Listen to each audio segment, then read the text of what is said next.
¿Ahora qué piensas hacer? Seguir entrenando, a ver, no sé, creo que es importante este torneo, pero tampoco no, para ganar este torneo no quiere decir que seas, no, que vas a ser muy bueno. Se tiene que seguir entrenando y vamos a ver. Gracias, muchas gracias. Álvaro, gracias. Bienvenido a nuestro programa del día a la noche. Un placer poderte compartir aquí con nosotros junto a Carlos Vera también. Y toda esta sensación.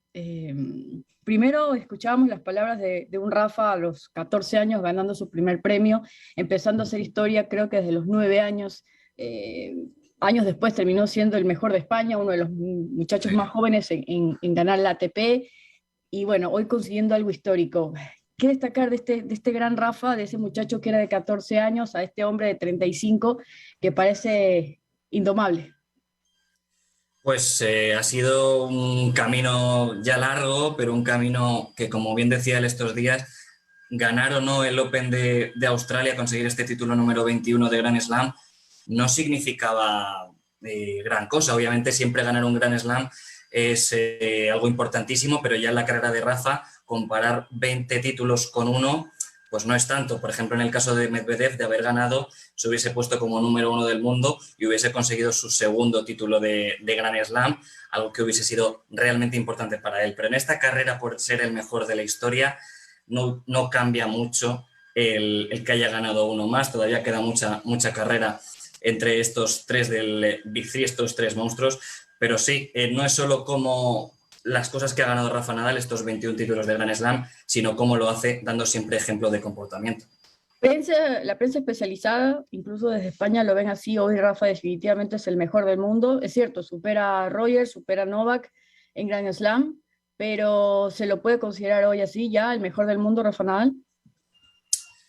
Como bien te acabo de decir, yo creo que todavía queda por decidir a nivel de números. Obviamente es acreditativo el decir si uno tiene más títulos que otro, que es el mejor de la historia, pero obviamente para valorar eso entran muchas variantes más allá de lo numérico. También puedes parar a valorar quién es mejor en cada superficie, quién es más completo,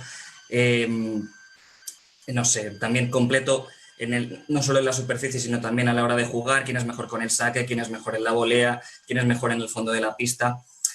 Es verdad que Rafa siempre ha sido un tenista de fondo de pista, un tenista que aguanta, que es un auténtico muro, como lo demostró también, por ejemplo, Medvedev, que con otro estilo algo diferente, pero realmente es un tenista bastante similar a Nadal.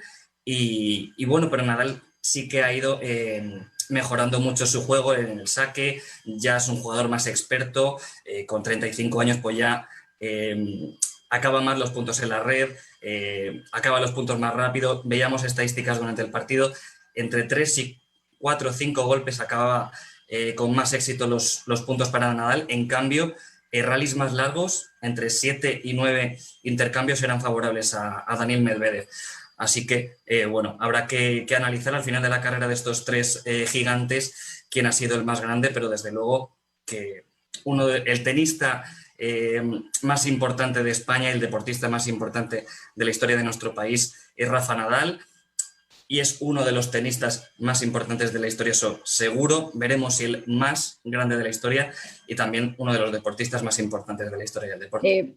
Vámonos al arranque del Australia. Un Rafa que venía de 6 meses de recuperación, venía de un contagio, venía sin entrenar. Lo escuchaba a su tío mencionar de que ni siquiera se había preparado, no había podido entrenar, porque incluso días antes no se sentía bien Rafa Nadal. Y viene este problema de Novak Djokovic con su vacunación, se lo termina sacando del torneo.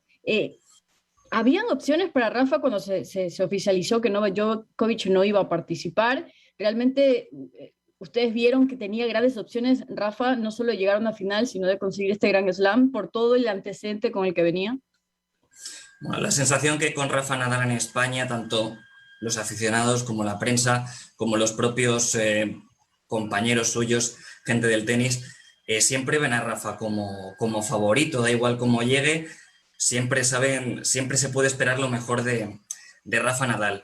Pero como bien has comentado, llegaba después de una molesta lesión en el pie que le ha tenido apartado año y medio de las pistas.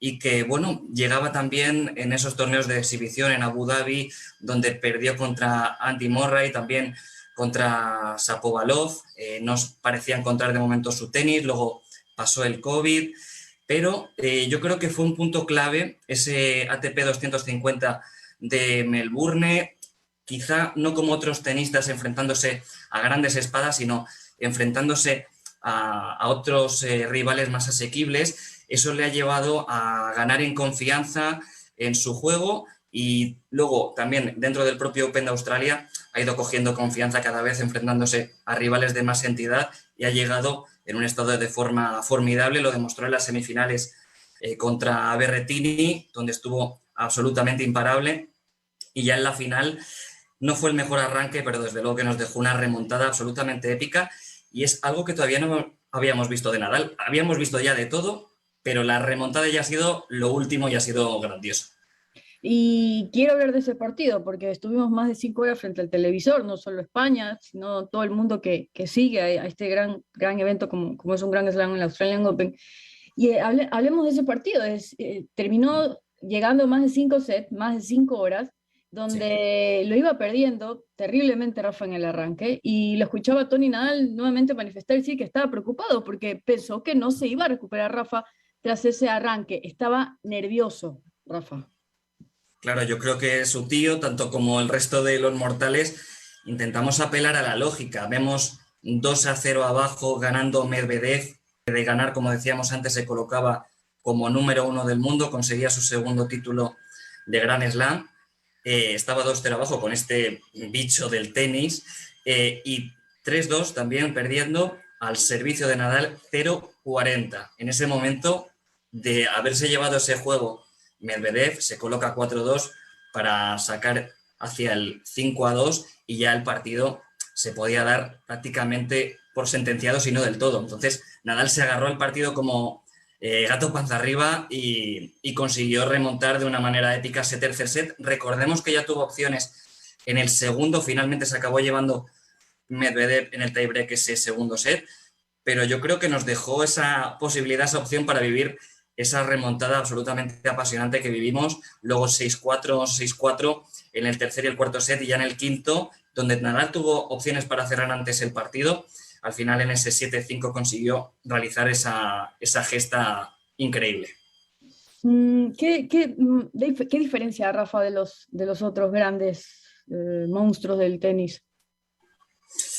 A ver, en lo deportivo, porque hemos hablado ya de cómo es en la manera de cómo hacerlo, que es un ejemplo, pero eso también está relacionado con la mentalidad que tiene tanto en la vida, de tener siempre los pies en el suelo, de la humildad y de no darle importancia a las pequeñas derrotas, a lo mejor esos puntos, esos juegos, esos sets que van cayendo del lado contrario, pero al final es saber sobreponerse a la adversidad. Nadal mentalmente me atrevería a decir que es el deportista más grande de todos los tiempos a nivel mental. Es algo que uno dice, joder, me gustaría estar dentro de su cabeza para saber cómo maneja todo esto. Por ejemplo, podemos ver a lo mejor cuando va a sacar que se toma bastante más tiempo que otros tenistas. Por ejemplo, a Medvedev le gusta sacar rápido para llevar el ritmo ese